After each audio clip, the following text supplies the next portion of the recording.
Hello beautiful divine souls. I hope आप सब अच्छे होंगे, हैप्पी होंगे और अपना इनर वर्क प्रॉपरली कर रहे होंगे। तो आज का हमारा टॉपिक है कि क्या यही मेरा ट्विन फ्लेम है या मैं सिर्फ वहम में हूँ। इतना इंटेंस कनेक्शन है लेकिन कन्फ्यूज़न भी है। तो ट्विन फ्लेम जर्नी में ये सवाल सबसे कॉमन होते हैं। तो आज हम यही डिस्कवर करेंगे कि वो जिनको आप सच में अपना ट्विन फ्लेम मानते हैं वो सच में ही आपके ट्विन फ्लेम है या आप सिर्फ वहम में हो। तो आगे वीडियो देखते रहें और ध्यान से सुनिए। तो पहले बेसिक से समझते हैं कि ट्विन फ्लेम होते क्या हैं। तो ट्विन फ्लेम एक ही सोल के दो हिस्से होते हैं, मस्कुलिन और फेमिनिन एनर्जी में स्प्लिट होते हैं। ये रोमांटिक नहीं होना ज़रूरी है लेकिन ग्रोथ के लिए होते हैं। ठीक है, इतना आपको क्लियर होना चाहिए कि ज़रूरी नहीं है आपको आपका twin flame as a romantic partner ही मिले। आपको वो ग्रोथ के लिए मिलता है, आपकी सोल के इवॉल्व होने के लिए मिलता है। तो अब जानते हैं कि ट्विन फ्लेम और सोलमेट और कार्मिक में क्या मेन डिफरेंस होता है। तो जो ट्विन फ्लेम होता है ना, वो आपकी मिरर जैसा होता है, आपकी फ्लॉज दिखाता है, इंटेंस अवेकनिंग ट्रिगर करता है और एक ही लाइफ टाइम में सिर्फ एक और पेनफुल बट ट्रांसफॉर्मेटिव आपकी लाइफ हो जाती है ट्विन फ्लेम से मिलने के बाद। और पर्पस इनका क्या होता है, स्पिरिचुअल इवैल्यूएशन और शेयर्ड मिशन। एट लास्ट में जो दोनों ट्विन फ्लेम होते हैं उनका एक कंबाइंड शेयर्ड मिशन होता है जिनका अल्टीमेट गोल एक ही होता है। बट जो सोलमेट होता है वो आपके लिए बहुत कंफर्टेबल होगा, कॉम्प्लीमेंट्री होगा और सोलमेट आपके मल्टीपल हो सकते हैं, जैसे फैमिली में, फ्रेंड्स में, लवर्स में। और ये आपको हारमोनियस सपोर्ट देता है पर ये मिरर नहीं करता। ओके, ये सोल फैमिली से होते हैं और आपकी लाइफ में जॉय लाते हैं। तो थर्ड है कार्मिक पार्टनर। तो ये पास्ट लाइफ लेसन के लिए होते हैं, जैसे टॉक्सिक फील होता है या जो रिलेशनशिप होता है वो कर्मा ख़त्म होने के बाद एंड हो जाता है। ये ग्रोथ देता है लेकिन पेन बहुत ज़्यादा देता है और इसमें लॉन्ग टर्म का कोई यूनियन नहीं होता, ये ईगो बेस्ड होता है और ट्विन फ्लेम से कंफ्यूज होता है ना। मैक्सिमम लोग सोलमेट तो समझ जाते हैं बट कार्मिक और ट्विन फ्लेम की ना एक टाइम पे एक जैसी एनर्जी होती है जिनमें कन्फ्यूजन होता है। तो यही कन्फ्यूज़न आज हम दूर करेंगे। तो ट्विन फ्लेम में अगर आपको कन्फ्यूजन है कि सामने वाला पर्सन आपका ट्विन फ्लेम है या कार्मिक पार्टनर है, कभी कभी इंटेंस कनेक्शन भी होता है, तो आपको कुछ पॉइंट्स याद रखने हैं, जैसे मिरर इफ़ेक्ट, यानी कि वो आपका एग्जैक्ट मिरर होता है। सिमिलैरिटीज़ होती हैं और अपोजिट दोनों होते हैं। तो आपकी वीकनेस ट्रिगर करता है और ग्रोथ फोर्स करता है। अब इसमें मिररिंग मैं आपको समझाती हूँ कि क्या हुआ। जैसे मान लो मेरी लाइफ में कुछ गाड़ी से रिलेटेड चीज़ें चली है, तो जो मेरा ट्विन फ्लेम होगा उसकी लाइफ में भी गाड़ी से रिलेटेड कुछ रील्स वगैरह चली होंगी। आपको इस चीज़ को ध्यान से समझना है कि मान लो गाड़ी की बात हो रही है तो उनकी लाइफ में भी गाड़ी की बात हो रही होगी। किसी जानवर की बात हो रही है तो आपकी लाइफ में, अगर जानवर की बात हो रही है तो उनकी लाइफ में भी जानवर की बात हो रही होगी। अगर आप कहीं ट्रैवल कर रहे होंगे तो वो भी कहीं ट्रैवल कर रहे होंगे। तो ये होती है ट्विन फ्लेम मिररिंग।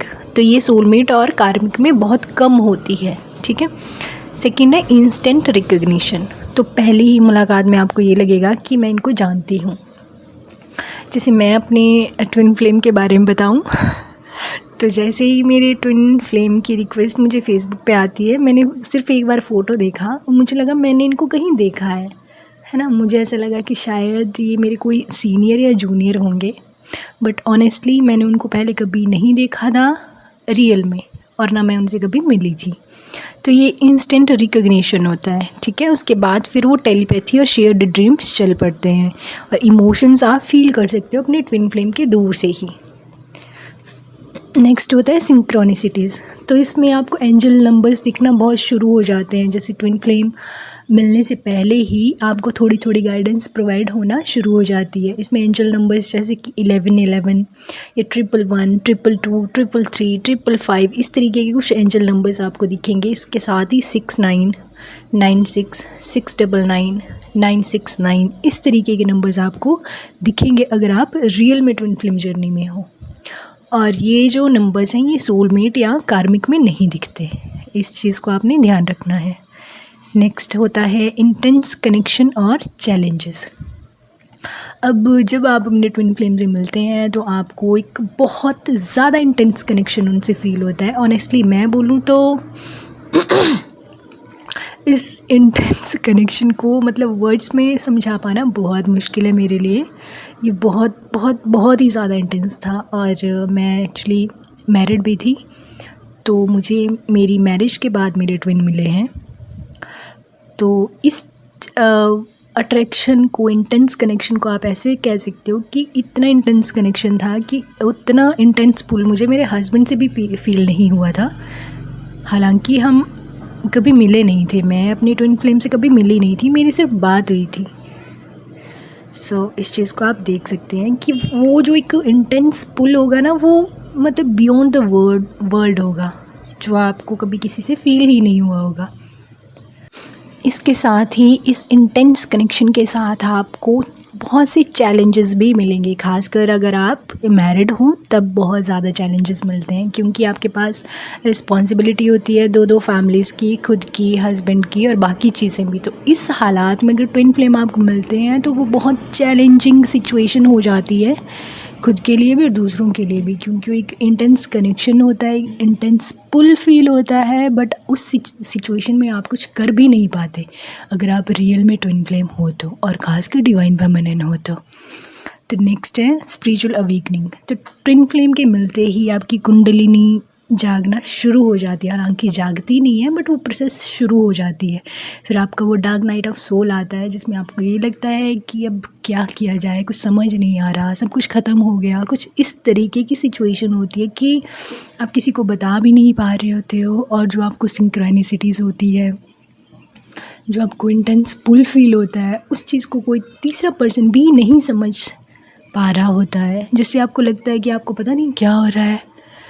क्योंकि ऐसा तो है नहीं कि बस आपका वो डार्क नाइट ऑफ सोल चल पड़ी और आपको एकदम से ट्विन फ्लेम जर्नी के बारे में पता चल गया। ऐसे बहुत कम लोग होते हैं जिनको वो चीज़ साथ साथ में पता चल जाती है।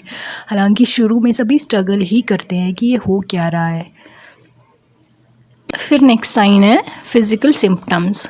तो इन सब चीज़ों के साथ साथ आपको फिर आपकी बॉडी में भी चीज़ें चेंजेस होने लग जाती है, जैसे कि हार्ट चक्रा में पेन शुरू हो जाता है, एनर्जी सर्जेस जैसे हॉट फ्लैशेस, या एकदम से उनकी इंटेंस मतलब याद आना जिससे आप रो पड़ना, ये सारी चीज़ें होती है। और कुछ सिमिलर लाइफ के इवेंट्स ऐसे होते हैं जो सेम टाइम पे होते हैं। आप कहीं घूमने जा रहे हो, वो भी घूमने जा रहे हैं। एक बार अपनी रियल लाइफ की स्टोरी में अगर बताऊं तो एक बार मैं अपने रिलेटिव्स के साथ घूमने गई थी। हालांकि मेरे ब्रदर थे, एक दो और थे रिलेटिव, तो उनके साथ मैं गई थी। तो मेरे जो ट्विन थे वो भी कहीं घूमने गए हुए थे। ये बिल्कुल रियल इंसिडेंट है। उस टाइम मुझे इन चीज़ों का पता नहीं था कि ऐसा कुछ होगा, बट बाद में मुझे पता चला कि ये सच में ही कुछ ऐसी चीज़ है जिसको हम वर्ड्स में एक्सप्लेन पूरे तरीके से नहीं कर सकते। और इस चीज़ को ना जो ट्विन फ्लेम है सिर्फ वही समझ सकते हैं, नॉर्मल पर्सन इन चीज़ों को नहीं समझ सकते। उनको आप समझाने जाओगे वो तब भी नहीं अच्छे तरीके से जान पाएंगे, या उनको ये लगेगा ये शायद ये ड्रीमी वर्ल्ड में है, ये कुछ अलग ही दुनिया की बात कर रहे हैं। तो ये सारी चीज़ें शुरू होना हो चुकी थी। तो उस टाइम मुझे इतना ज़्यादा नहीं पता था। और हालांकि मेरे जो हस्बैंड थे वो कार्मिक थे, हाँ थे ही कहूँगी, बिकॉज़ मैं उनसे सेपरेटेड हूँ। तो उस टाइम क्या हुआ कि मैं कहीं और घूमने गई थी, मेरे ट्विन जो हैं वो कहीं और घूमने गए थे। ना मुझे उनका पता था ना उनको मेरा पता था। बट बाद में जैसे सोशल मीडिया से पता चलता है ना कि दो पर्सन कहीं घूमने गए हैं अलग अलग जगह पे, अलग अलग, तो मेरे हस्बैंड को उसी चीज़ का डाउट था। हालांकि मैं कभी अपने ट्विन से नहीं मिली थी, और जो मेरे हस्बैंड हैं वो कार्मिक हैं। तो अभी मेरा उनसे सेपरेशन चल रहा है, आगे देखते हैं क्या होता है। सिचुएशन ही ऐसी आई थी। तो ऐसा होता है कि भगवान ना आपको खुद से फिर उस जर्नी में आगे प्रोसीड करना शुरू कर देते हैं। आपको खुद से कुछ भी करने की ज़रूरत नहीं होती, भगवान खुद मतलब मिसअंडरस्टैंडिंग्स क्रिएट करवा देते हैं। अगर आपकी लाइफ में मिरेकल्स हो रहे हैं ना, जो आप चाह रहे थे कि ये हो जाए पर वो हो नहीं पाता था पहले, बट ट्विन के आने के बाद वो सारी चीज़ें शुरू हो गई, तो आपको टेंशन लेने की बिल्कुल ज़रूरत नहीं है। आप सच में ही ट्विन फ्लेम जर्नी में हो। और जब आप अपने ट्विन फ्लेम के बारे में सोचते हो ना कि वो मेरा ट्विन है या नहीं है, स्टार्टिंग में सबको वो कन्फ्यूजन होती है। बट धीरे धीरे जैसे आपको सारे साइन सिम्टम हर चीज़ कोइंसिडेंस देखने को मिलेंगे, तो आपको फिर धीरे धीरे उस चीज़ का रियलाइजेशन होना शुरू हो जाता है कि हाँ यही मेरे ट्विन है। फिर आपको लास्ट में कन्फ्यूजन नहीं रहती। हालांकि इनिशियल स्टेज में होती है कन्फ्यूज़न, तो उसमें डरने की बात नहीं, वो टाइम के साथ धीरे धीरे हो जाती है क्लियर। बट इसमें एक ही चीज़ ये भी है ना कि हम उम्मीद लगा के रखते हैं कि हमारा ट्विन आएगा और हाँ हमारे साथ अच्छी अच्छी बातें करेगा। तो उन इल्यूजन में जब हम रहते हैं ना, तो उससे फिर हमारी जो सोल है इवॉल्व नहीं हो पाती। तो किसी दूसरे की कंफर्मेशन से पहले हमारे सोल को या हमें खुद ही पता होता है कि यह सामने वाला ही हमारा ट्विन फ्लेम है। बट दिक्कत ये आती है ना कि हमने वो चीज़ एक फ़िल्मी वे में बना के रखी हुई है कि वो लवी डवी सीन या शादी या ये ऐसा कुछ नहीं है। जिनकी होनी होती है उनकी हो जाती है। वो सिचुएशन भगवान खुद क्रिएट करते हैं, उसमें आपको खुद से कुछ करने की ज़रूरत नहीं होती। अल्टीमेटली आपके जो पाथ हैं वो लास्ट में मिल ही जाते हैं। आपको क्या करना है, खुद पे फोकस करना है। अच्छा, जब मेंटोर्स ऐसा बोलते हैं कि खुद पे फोकस करना है, तो एक गुस्सा आता है जब हम प्रॉपरली अवेक नहीं होते ना, तो हमें गुस्सा आता है कि अरे यार, जब हमने साथ रहना ही नहीं है तो हम जब मिलेंगे ही नहीं तो हम काम क्यों करें, या सिर्फ डिवाइन फेमिनिन ही काम क्यों करें। तो ऐसा कुछ नहीं है। जब हम दूसरों को सेंटर में रख के ये चीज़ें सोचते हैं ना, तो हमें गुस्सा आता है। हमें पहले खुद को सेंटर में रख के सोचना है, हमें आगे बढ़ना है, अपने डर जितने भी हैं उन सब फियर्स को साइड करना है। यही है ट्विन फ्लेम जर्नी का रियल मोटिव। पर अगर आप ये चाहते हैं ना कि शादी हो या साथ में घूमें, वो अलग बात है, वो लास्ट की बात है, वो 3D वर्ल्ड की बात है। जबकि हम जिस सोर्स से आए हैं ना, हम डिवाइन से आए हैं। डिवाइन ने हमें यहाँ पे इवॉल्व होने के लिए भेजा है। तो हमें उस वे में काम करना है, खुद के ऊपर काम करना है। ओके, दूसरों को सेंटर ना मान के खुद के ऊपर काम करना है। जब आप खुद पे काम करना शुरू कर देते हैं ना, तब आपको रियल में पता चलता है कि आप खुद में ही पूरे हैं। वो हमारी जो चेजिंग एनर्जी होती है ना, वो इसलिए होती है क्योंकि हम अपनी एनर्जी दूसरों को दे रहे होते हैं।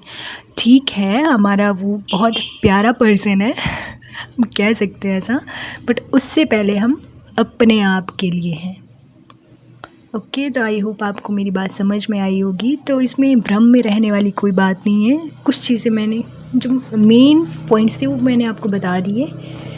बाकी हाँ, इनमें रेड फ्लैग्स या ग्रीन फ्लैग्स या किस सिचुएशन में जो ट्विन है वो कैसे बिहेव करता है, वो नेक्स्ट वीडियोस में क्लियर हो जाएंगी। तो आप बस अपना इनर वर्क करते रहिए, खुद पे फोकस रखिए, बाकी सब ऊपर वाले पे छोड़ दीजिए। ओके, नेक्स्ट वीडियो आने तक टेक केयर।